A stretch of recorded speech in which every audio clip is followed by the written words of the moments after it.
Si vous ne connaissez pas l'histoire du Togo, allons nous éduquer avant de venir. Arrête de dire ça. Tu ne connais rien dans l'histoire du Togo. Merci beaucoup. Ne l'interrompez pas parce qu'il a un cadran qui tourne. Mais quand tu m'interpelles directement, je te... Voici, parce que la motion, c'était votre motion à moi.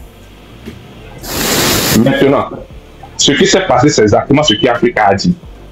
Madame Okele, c'est une coalition des partis politiques qui était allée contre le RPT. C'est ce qui a été passé. Ce n'est pas l'UTD à part, le CAR à part, qui sont allés contre le RPT. Ils ont fait une coalition pour aller contre le RPT.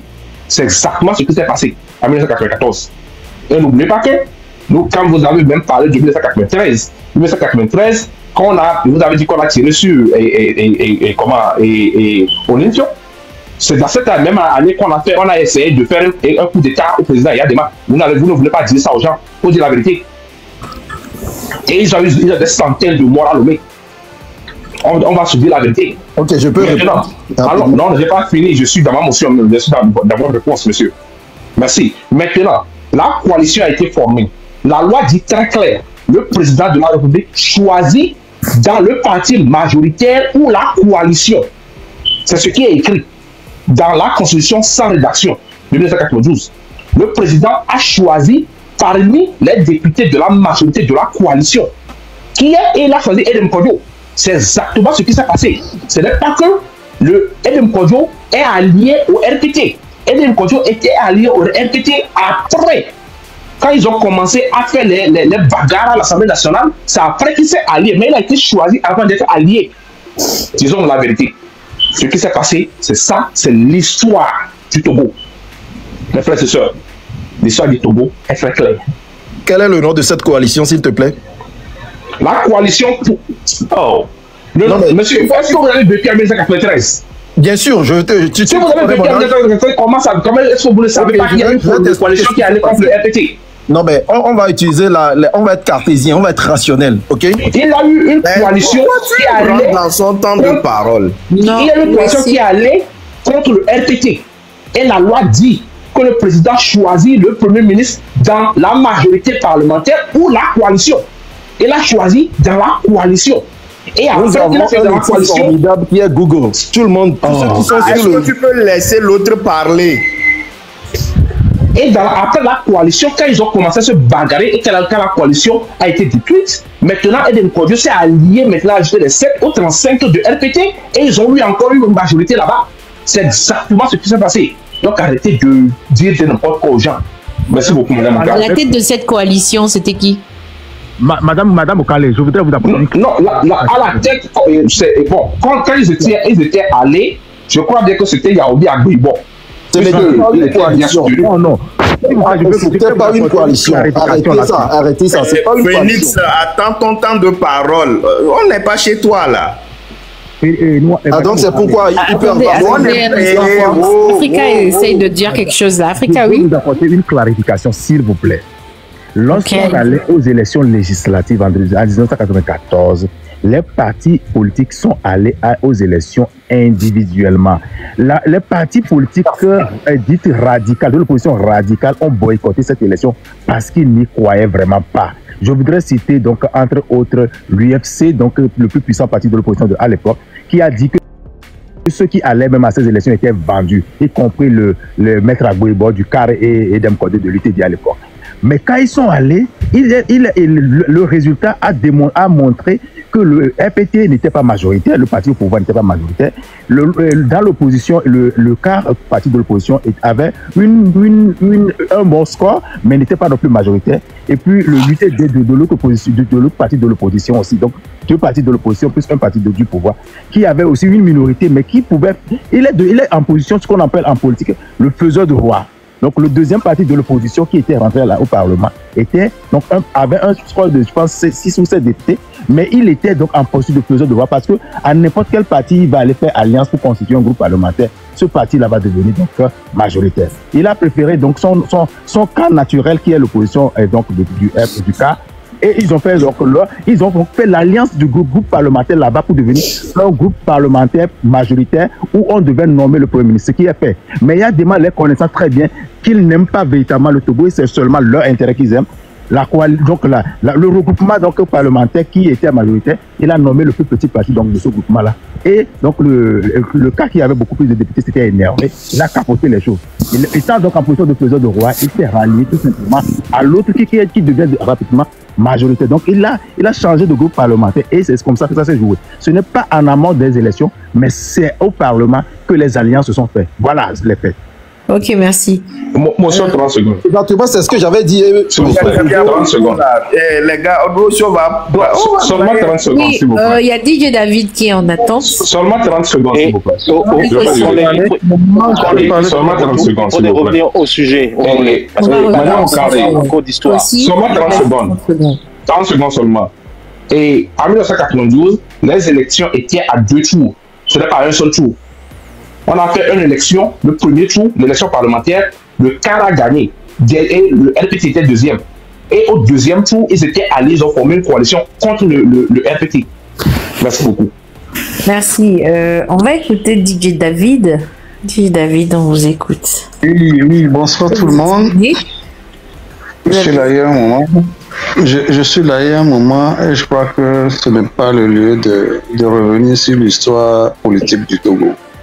Vous avez posé un sujet, votre sujet a été bien clair. Il s'agit de comparer ce qui se passe au Gabon et ce qui se passe au Togo. Donc, revenir encore sur l'histoire, l'opposition a boycotté, toutes ces histoires-là, franchement, c'est hors sujet. Donc, je crois qu'à chaque fois, quand les gens vont essayer de faire l'historique du Togo, il faut essayer quand même de les recadrer parce que je crois que votre sujet, ça concerne le Gabon et ce qui se passe au Togo.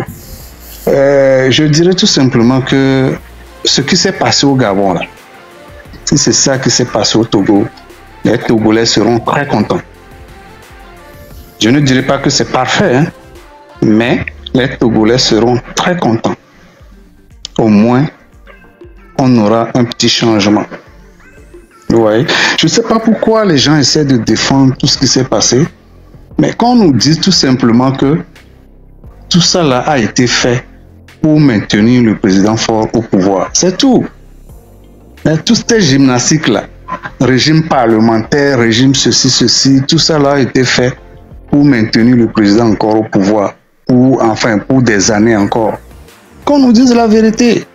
Bon, le Togolais cherche le développement. Vous pensez que c'est en changeant le régime que le pays sera développé?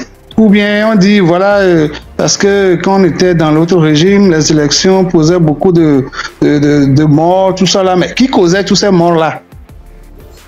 Qui causait tous ces morts? Et on va nous dire maintenant que parce qu'on a changé de régime, il n'y aura plus de morts. Mais il faut à un moment donné qu'on se dise la vérité. La Constitution de 1992 a parlé de révision de Constitution. On n'a pas parlé de changement de régime ou bien de changement de Constitution. Maintenant, les gens oublient carrément que nous sommes dans une nouvelle Constitution. Ils prennent la révision de la Constitution, la procédure de révision d'une Constitution pour coller maintenant au changement d'une Constitution. Mais c'est grave. C'est grave. Pourquoi les gens essaient de défendre ça? Tout le monde sait ce qui s'est passé. Il faut à un moment donné qu'on soit objectif dans nos interventions, quoi. Donc aujourd'hui, par exemple, DJ David, ce que vous reprochez, c'est la personne qui se maintient ou c'est le régime parlementaire en lui-même? Non, moi, je ne reproche rien au régime parlementaire, mais c'est la personne qui se maintient. Vous avez donné l'exemple de l'Allemagne. Est-ce que c'est comme ça que je ne vais pas quand même vous faire un cours de droit parlementaire, mais est-ce qu'en Allemagne, c'est comme ça que ça s'est passé? Vous donnez l'exemple de l'Allemagne là. Est-ce que c'est comme ça que ça s'est passé? Le régime parlementaire qu'on nous a enseigné à l'université là, faculté de droit, est-ce que c'est comme ça? C'est ça qu'on a fait au Togo, c'est ça? Et les gens vont défendre ça, que c'est ça, nous sommes dans un régime parlementaire parce que l'opposition a fait ceci. Vous savez... Donc vous auriez préféré passer par voie référendaire, c'est normal. Mais respectons quand même la règle, respectons ce que la loi dit par rapport au régime parlementaire. Et quand on respecte ça, même si on avait fait le référendum et que ça a été fraudé, tout ça, au moins on sait qu'on a respecté la loi. il n'y aura pas toutes ces polémiques-là. Au moins, on sait que les choses ont été respectées. Même, je vous dis, même à la veille du vote de cette constitution, il y a certains députés qui ne savaient même pas le contenu du test. Comment c'est possible? Mais au moins au Gabon, la population était au courant du test. Le texte de la Constitution? Justement, de la 5e République. Et ils en ont débattu. Donc, tu veux dire que la semaine dernière, donc eux, ils ont appris ça la semaine dernière? Je vous dis, pas la semaine dernière, c'est l'année passée, ils ont voté, non? Je vous dis, lors de l'élection, comment l'appelle-t-on, du vote de cette constitution, avant que le président même nous promulgue là, il y a certains députés qui ne savaient même pas le contenu du test. Vous trouvez ça normal? Comment c'est possible, puisque ça a été renvoyé en relecture? Ça a été renvoyé en relecture à qui? Non, attendez, je vous dis, je ne parle pas de renvoyer en lecture, hein. Je vous dis, lors du premier vote là, c'est dans la salle que certains ont découvert le contenu du test. Vous trouvez ça normal? Et ils auraient dû, ils n'auraient pas dû, ils n'auraient pas au Gabon, voter contre, par exemple. Au Gabon, ça, pardon? Ils n'auraient pas pu voter contre? Ça va servir à quoi au Condé? Ils vont voter contre comment? Puisque c'est entre eux, ils vont voter contre comment? Mais il y a combien d'opposants? Il y a combien d'opposants au Parlement? Ils vont voter contre? Non. Mais pourquoi il y a peu de... Moi, c'est ma question que je vous ai posée. Je vous ai dit que vous allez répondre à la fin. Merci, le Messien. Ça revient à ceci. Oui, je crois que c'est les cadeaux qui font ce bruit-là. Ça revient à ma question initiale. Lorsqu'on est partie opposante et qu'on joue la carte du boycott, quel est l'objectif? Est-ce qu'après avoir boycotté les élections, on attend que quelqu'un ou une institution vienne nous imposer des sièges dans l'hémicycle alors qu'on n'a pas participé aux élections? Non, ou est-ce qu'on attend que tout soit annulé qu'on recommence les élections? Attendez, ne faisons pas d'amalgame, hein, parce que le fait de boycotter une élection ne veut pas dire qu'il ne faut pas bien faire les choses. Hein, ne veut pas dire qu'il ne faut pas bien faire les choses. Ce n'est pas parce que je n'ai pas d'opposants dans mon pays que je ne vais pas bien faire les choses. Je vais tordre le cou à la non. Ma question, elle est vraiment sincère. Hein, et je veux une réponse sincère. Oui, justement, c'est la réponse que je vous donne. Parce qu'à chaque fois que j'interroge des gens qui sont de l'opposition, la réponse est toujours vaseuse. Ok, est-ce que, David, est-ce que je peux me permettre? Je vous dis, madame, je vous dis, quand je veux bien faire les choses là, je n'ai même pas besoin d'opposition. Non, moi je parle en tant que citoyen.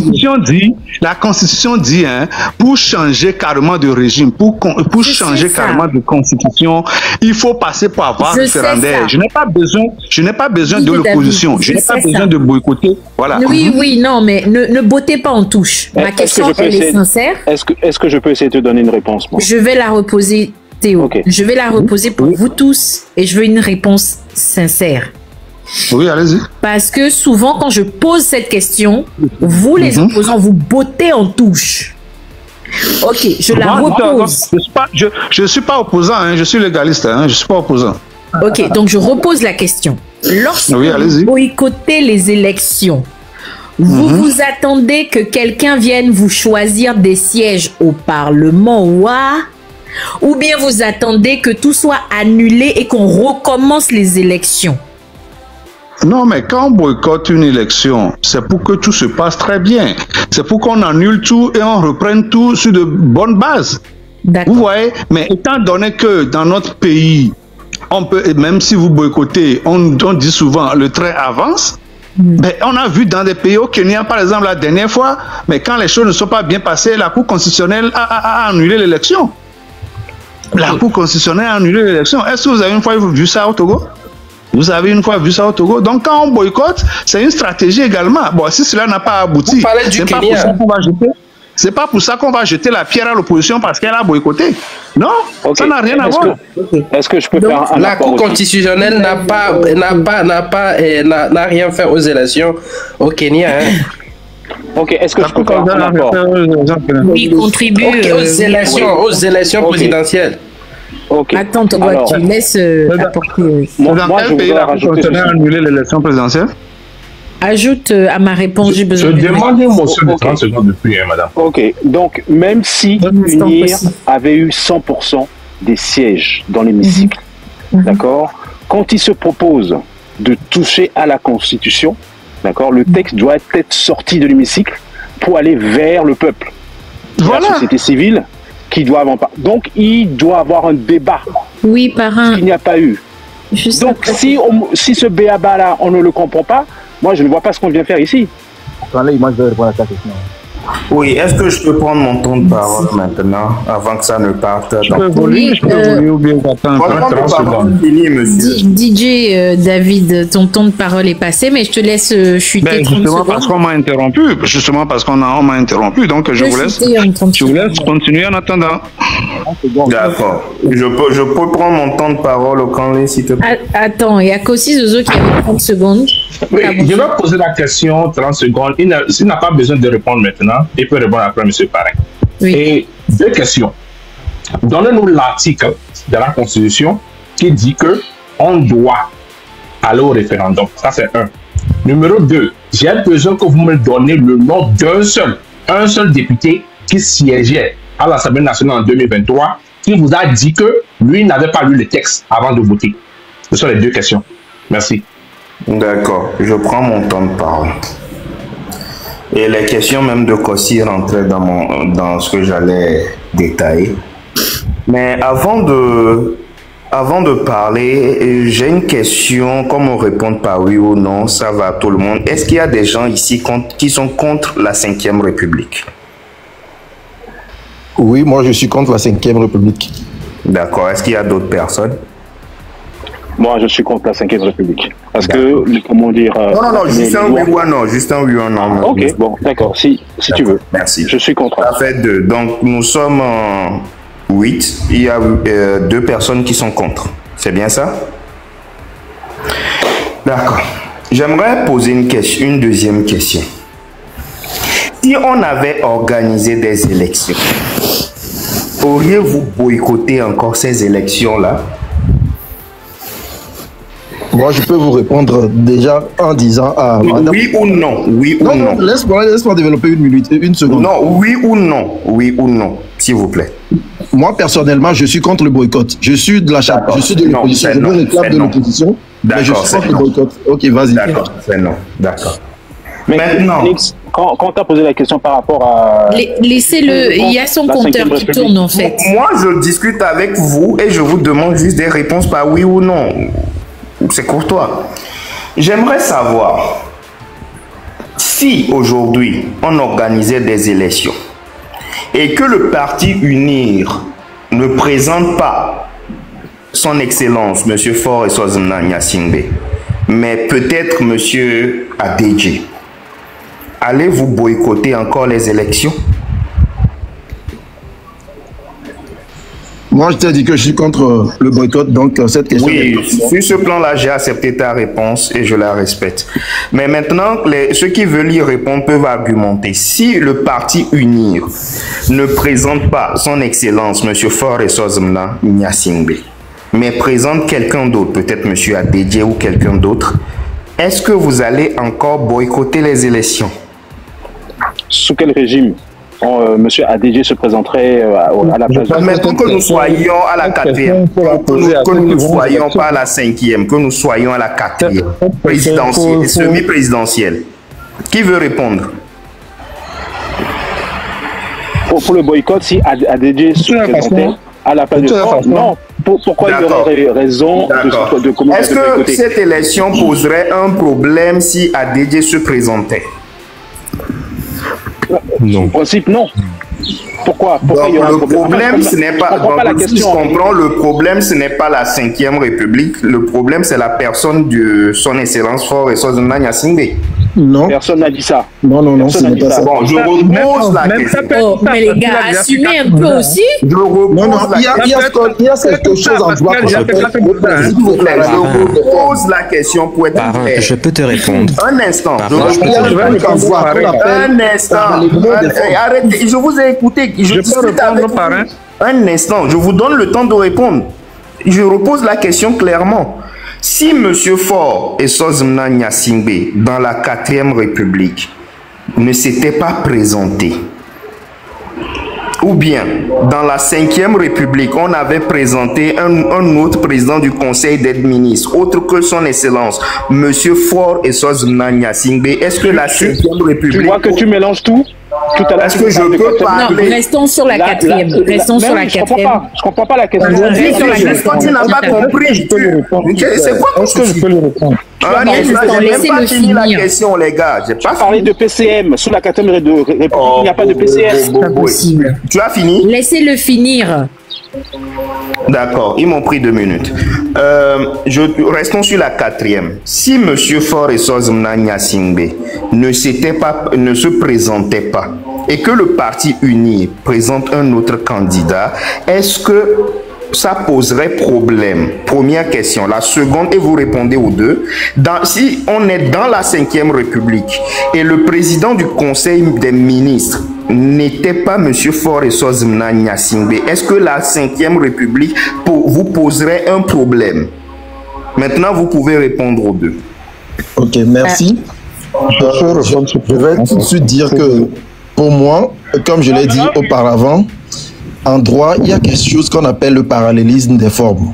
S'il y a une constitution qui a été votée en 92 par voie référendaire, pour changer cette même constitution, le bon sens voudrait que ça se fasse par voie référendaire. Et dans le droit, c'est un principe juridique qu'on appelle parallélisme des formes. Et moi, je suis formé là-dessus. Que ça soit à Mouzou, que ça soit à Gnassingbé ou que ça soit à Kakbo, moi, ça ne pose pas de problème. Le problème, c'est qu'on respecte une certaine procédure. OK? Donc, le fait de dire que c'est parce que c'est le patronyme Gnassingbé Faure qui nous cause des problèmes, moi, je suis absolument pas d'accord. Ok, donc est-ce que tu peux répondre à sa question? Oui, mais sa question, c'est que si il y avait... Donc, c'est pour dire que la 5e République, la façon dont elle a été adoptée... Non, je vais reprendre sa question et je veux une réponse claire. Parce qu'il faut qu'on avance. Dans la 4e République, UNIR vous propose Monsieur Jean Mazalou comme son candidat aux élections présidentielles de la putain de 4e République. Vous allez boycotter ou non? Non, la question ne se pose même pas. Depuis quand on a boycotté? Dans la 5e République. Le Phoenix. On avance. On avance. Dans la 5e République. La 5e République, on nous a dit, bon, le parti majoritaire, c'est UNIR. Automatiquement, le président d'UNIR devient le président du conseil. C'est tout, c'est ce qui s'est passé, non? Donc, votre question, c'est que si c'était Adedje qui devient le président d'UNIR, c'est Adedje qui sera le président du conseil. Si c'est Maïmounatou, ce sera Maïmounatou, c'est ça. Moi, c'est pas une question de personne. Parce que ce qui se passe, c'est que dans la 4e République, il y a eu boycott parce que c'est le même nom qui revenait, c'est les mêmes gens, c'est les mêmes personnes. Non, en fait, ce n'est pas ça. Excuse-moi. Les boycotts ont eu des raisons. Le mandat présidentiel, c'est combien? Voilà. Dans la Constitution de 92, le mandat présidentiel, c'est combien? 5 ans. On devait avoir une élection présidentielle. Et alors, M. Faure a fait combien? Voilà. 5 ans. Adedje n'a jamais fait aucun mandat, donc il n'y a pas de raison pour qu'on boycotte. Ne parlez pas tous en même temps, s'il vous plaît. Non, en fait, la question de parrain, j'ai vos réponses. Tu n'as pas la mienne. Je peux récupérer les 2 minutes qu'ils m'ont pris. Attends un instant. DJ David, je n'ai pas entendu. Il a reposé une question alors qu'il était censé répondre. DJ David, quelle est votre réponse? Oui, je dis, vous avez dit si c'était quelqu'un d'autre, est-ce qu'ils vont boycotter? Oui. Il n'y a pas de raison pour boycotter parce que Faure a déjà fait 4 mandats. Et selon la Constitution, n'en a fait aucun. Et selon la Constitution, on a dit un mandat renouvelable une seule fois. Donc ça fait 10 mandats. Ça fait 10 ans pour vous et c'est fini. Mais quand vous avez fait 20 ans, on peut toutefois contester votre élection encore. Voilà. Donc, même si l'UNI présente Adedje, je ne vois pas quelle raison l'opposition va donner pour dire qu'ils vont boycotter les élections. Je crois que j'ai répondu à votre question. Selon vous, l'opposition boycotte parce que c'est Gnassingbé. Ok. Pas parce que c'est Gnassingbé, parce qu'une seule personne a fait 4 mandats. Même si c'est Adedje qui a fait 4 mandats, on peut toutefois boycotter. Il n'y a pas de souci. Je peux prendre mes 2 minutes restantes? Oui, vas-y. Je prends mes 2 minutes restantes pour lire la Constitution de la 4e République à l'article 144 alinéa, 2e alinéa. Parce que dans la constitution de la 4e République, il n'y a aucun article qui traite du changement de régime. Aucun. Le seul article qui se rapproche, c'est l'article 144.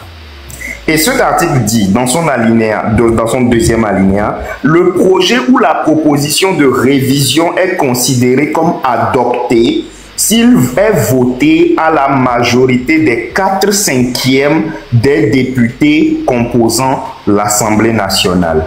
Est-ce que cette loi a été violée? Pardon, j'ai pas suivi. Je relis. Ça va aller. Non, c'est juste pour moi. Je relis. Article 144, deuxième alinéa. Le projet ou la proposition de révision est considéré comme adopté s'il est voté à la majorité des 4/5 des députés composant l'Assemblée nationale. J'ajoute le troisième alinéa. À défaut de cette majorité, le projet ou la proposition de révision adoptée à la majorité des 2/3 des députés composant l'Assemblée nationale est soumis au référendum. Alors, est-ce que la 5e République a été votée par au moins 4/5 des députés composant l'Assemblée nationale? Est-ce qu'on a parlé de révision ou bien de changement? Avant même de commencer, j'avais déjà... On doit chercher le dictionnaire pour savoir la différence entre changement et révision. Maintenant, tu vas chercher un dictionnaire. Non, j'ai une question pour toi, Papin. Vous qui confondez la révision et le changement, là. C'est ça que je la première phrase que j'ai dite. J'ai dit, la Constitution de la 4e République ne porte pas en son sein un article qui traite de son changement ou du changement de régime. Le seul article qui s'en rapproche est l'article 144. Oui. Alors, soit. Le RPT a combien de sièges quand on parle de majorité? De la République. Non, attends, excuse-moi. On n'a pas parlé de la majorité du nombre d'électeurs et du nombre du parti. On dit, est-ce que les 4/5 des députés, tout parti confondu, de l'Assemblée ont voté cette constitution du mode d'élection du président de la République? Et l'article traite du mode d'élection.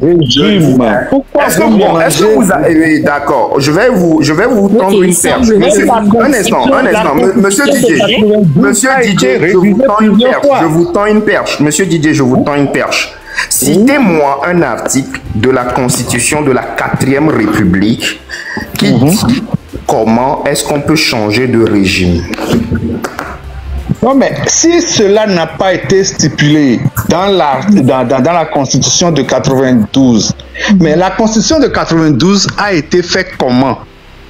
Comment est-ce que ça a été fait? Je vous ai posé une question, vous ne me répondez pas. Non, mais s'il vous plaît, on ne va pas jouer à ça, on ne va pas faire il y a le test, et il y a ce qu'on appelle la jurisprudence. Ne vous répondez pas à des questions par des questions. Non, depuis tout à l'heure, s'il vous plaît, pour nous faire comprendre il y a deux constitutions qui se battent en duel. Monsieur DJ David, est-ce qu'il y a dans la 4e République, donc sa constitution 92, un article qui parle de comment on peut changer de régime, donc de passer d'un régime A vers un régime B? Je sais que camarade Thio avait dit que c'était obligatoirement par voie référendaire. Moi, je suis curieuse de connaître l'article en question pour que Parrain aille nous le lire ou alors camarade Théo lui-même nous le lise. Alors, il y a quelqu'un qui est juriste ici, il a parlé de paralyse des formes, c'est ça, Phoenix? Le Phoenix, sûrement. Le Phoenix, dans la 92, est-ce qu'il y a un article qui parle du changement de la du changement de régime? Oui, effectivement, ce que je crois c'est le parrain qui a parlé de la modification par le 4/5e. Non, vous a posé une question, répondez-y, on va aller chercher l'article, on va lire. D'abord, ce que je voulais dire... Le numéro de l'article, monsieur.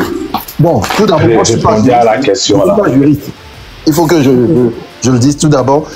Mais ce que tu as dit par rapport au cas... Quel est le numéro de l'article qui dit comment on doit changer de constitution? Et quand on va... Est-ce que tu Laisse-le parler aussi. Laisse-le parler aussi, s'il te plaît. Développer? Après, ce sera Djembé, ouais. Le numéro, c'est si compliqué de donner un numéro? C'est simple, la constitution de 92, c'est sûr. Laisse-le parler. Alors, il y a Maëva qui nous demande de lire la 144 alinéa 4. Tu peux lire ça par un, s'il te plaît, si tu l'as sous les yeux. Est-ce que la 144 parle de changement?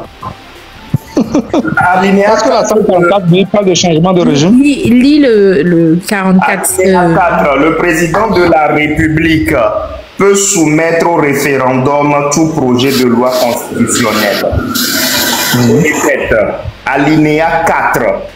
Le président de la République peut soumettre au référendum tout projet de loi constitutionnelle.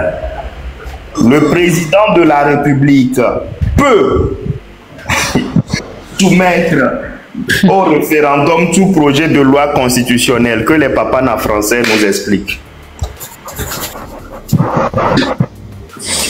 Donc moi je suis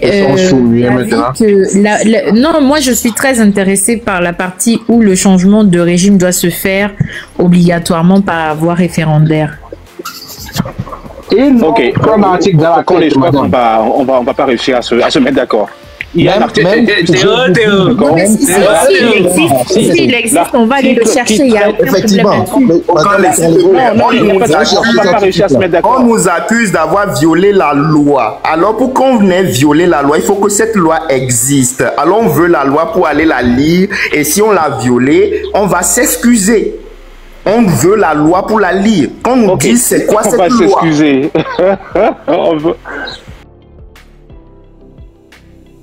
Le changement. Moi, si j'aimerais intervenir sur la 5e République, s'il vous plaît.